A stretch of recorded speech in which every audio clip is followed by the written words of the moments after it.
Oh! Good morning, good afternoon, good evening, whenever you're watching. My name is Adrian Allerberg. Before we continue any further, guys, make sure you demolish that subscribe button. I want there to be nothing left. Let's have a fucking demolition party right here, right now. Today, guys, I want to talk about a little thing called flexing. Flexing, as Urban Dictionary describes it, is showing off your valuables in a non-humble way. Now, this is not something new. This shit has been fucking going on for years. It was probably worse back in the day. You'd have like fucking lords flexing on the peasant bitches, getting the mad fucking middle-aged pussy. But I feel as time goes on, flexing becomes a bigger and bigger problem in the YouTube community. So in this video, I basically want to go into the psychology of why people flex and what it's really saying about them. I believe there's 3 types of flexing. The first is just the straight up flex. As you guys all know, I live in like a $15 million house. Yeezy Red Octobers, Fragment 1, Off-White Nike. $60,000 for me is a bad day. This is like basic bitch level flexing. The second type of flex is what I like to call the subtle flex. The focus is not necessarily on the object itself, but clearly the reason they made the video or the photo or whatever it is, the post, was to show off. Hey guys, here's me doing some exercise. Hey guys, here's me eating McDonald's like a normal person. Hey guys, here's me driving my car with one fucking foot. It's only got one pedal to accelerate and brake. And finally is the charitable flex, the most conniving of them all. Let me help you out because I'm so rich and you need the help. Rich, if you are going through money problems, you could have reached out to me and I would have helped you like I've helped so many other people. Dude, come on.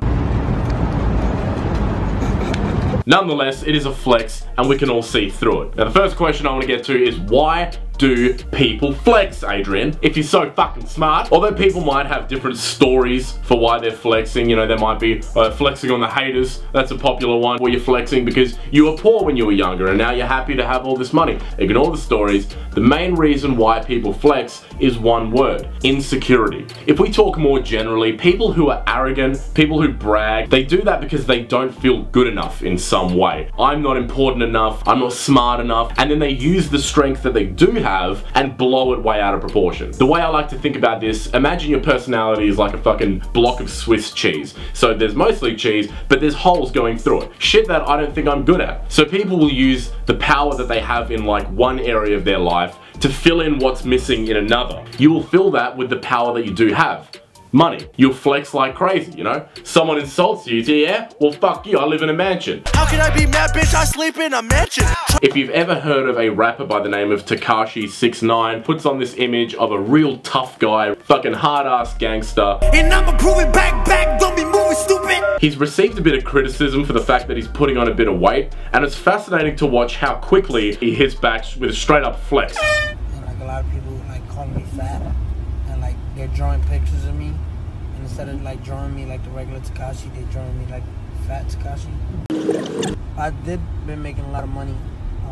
He gets hit on something that he's obviously uncomfortable about, he's obviously insecure about, and the first thing he does is pull out a big fucking wad of bills. Yeah, it doesn't matter what you're saying, look at this. People can develop what's known in psychology as an inferiority complex, an unrealistic feeling of general inadequacy caused by actual or supposed inferiority in one sphere, sometimes marked by aggressive behavior in compensation. You want to see this in action? Go to a party, start a fight, and watch the shortest guy in the room just fucking pew! He'll be the first one there. Down here, just don't kill these ones. Going back to rappers, I think they're a really good example of this. Like when their ego is actually checked, they fucking lose it. Like when Kanye walked into that fucking post. Oh! Kanye! Oh, Kanye. Take another photo, man! Get out of here, homie! Don't take no photos! Okay! Stop it! Have a look at this video as well. This sort of explains what I'm talking about. It's Tekashi 6ix9ine once again. My favorite. Here he is in a hotel room in Dubai, flexing more aggressively than I've ever seen a human being flex in my entire life. You see the fucking vibes? Nigga spent $50,000 in 10 minutes. Don't do that. You at the top of the fucking game, this is what happens on the fucking walking. Top of the fucking game, bro. At the top of the fucking game. #1 records.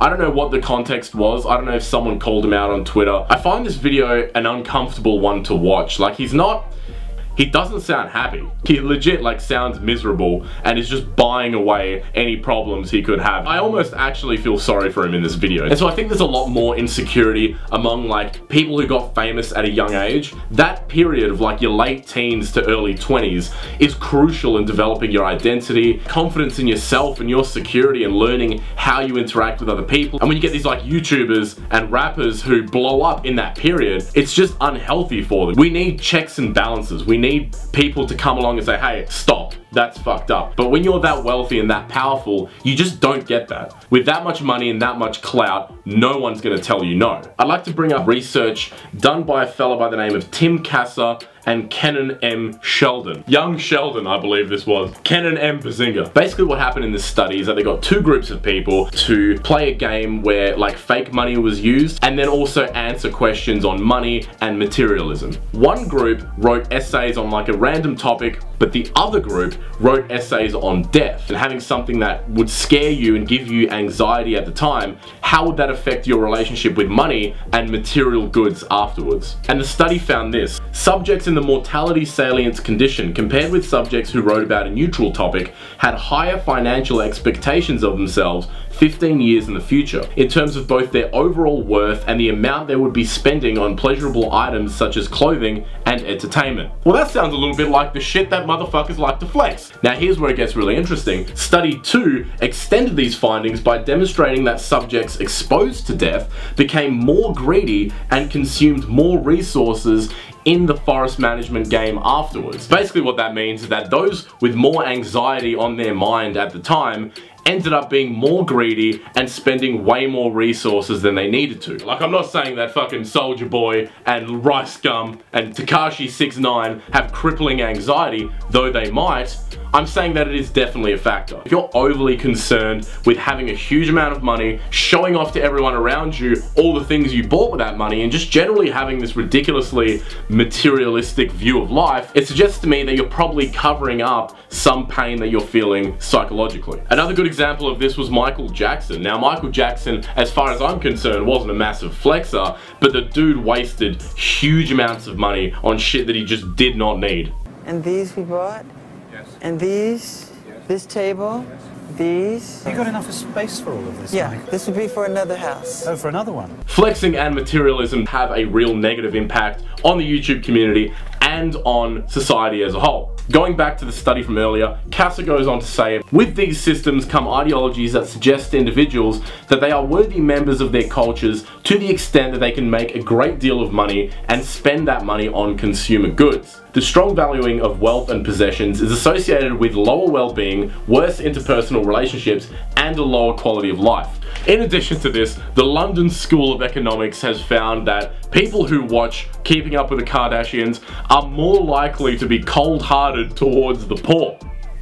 Who would have thought? Even 60 seconds of exposure to materialistic media is enough to significantly increase anti-welfare sentiment. When I look into Kim Kardashian's eyes, I see care, I see charity, I see a genuine love for the welfare of other people. The way this is expressed depends on our culture. If there is more emphasis on materialism as a way to be happy, this makes us more inclined to be selfish and antisocial. Now, this may seem like not a big deal. It's like, yeah, whatever, we're all consenting adults, you know, this is what we obviously like to do. It's an adult problem. This is the crux of the issue. The fact that the highest flexed to group of people are teenagers. They are literally children. You look at the people who are listening to Tekashi 6ix9ine and other SoundCloud rappers, they're like 19 at best, but the majority are teenagers. You look at Rice Gum, the fucking biggest YouTube flexer of them all. His audience is like 14 at best. Look at the polls. You've got Jake Paul, Logan Paul. They're fucking flexing to literal 9-year-olds, which means that in their like most socially formative years,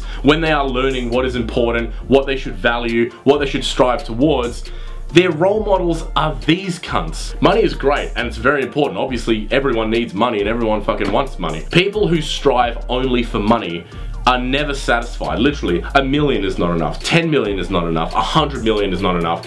There's no end game to only accruing money. It just leads you to further and further disappointment. Yeah, cool, you could buy a jet ski. Jet skis are pretty fucking cool. The enjoyment of money is great, but it is limited. So what I'm saying, guys, no amount of fucking Supreme jackets, Gucci bags, fucking Louis V is gonna ultimately give you the long-lasting happiness and satisfaction that we all want.